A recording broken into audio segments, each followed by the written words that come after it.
2015 has already given us a lot of great music, and there's still a lot more that's being announced. Brought to the Water is the new single from Deafheaven, who 2 years ago released Sunbather to critical acclaim, and they have a new album coming out later this year which is entitled New Bermuda. So this is our first taste of what New Bermuda is going to sound like, but based off of some information from the track listing and stuff that the boys have given us, there's not quite as many tracks on here. I believe there's only one less. And we're looking at a difference in time of about, right around 12 to 13 minutes.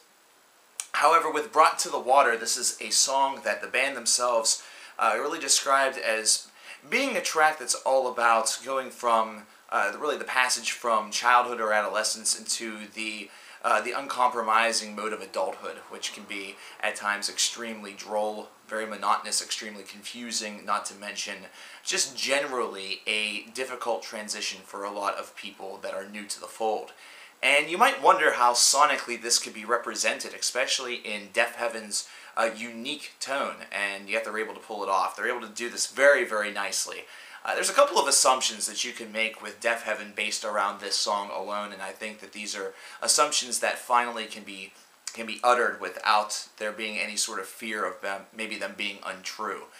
First of all, through Brought to the Water, I think it's proven that Sunbather was certainly no fluke. It was no one-trick pony. These are a group of guys that certainly have the capability to not only do that again and really make some killer music in the same vein, but have certainly at least accomplished that with one track off of New Bermuda. Secondly, I think a great assumption is the fact that if you like Agalloch, then you are going to love Deafheaven.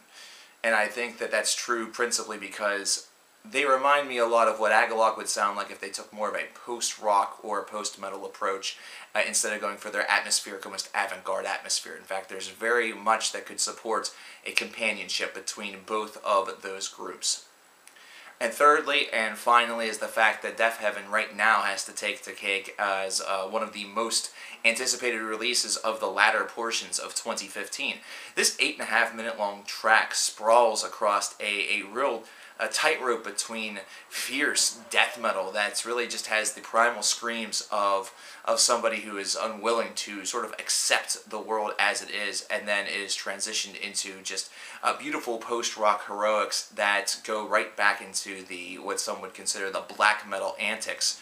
But the real magnificent portion about this song is the fact that both of the first two sections prior to building back onto the black metal side with the final portion of the song build upon one another, and actually through that building process, through that Lego building process, if you will, creates a track of immense depth. It creates a track of tremendous atmosphere. It creates a track of tremendous beauty, and it captures all of the emotions that it seeks to and ends up representing them probably better than anticipated.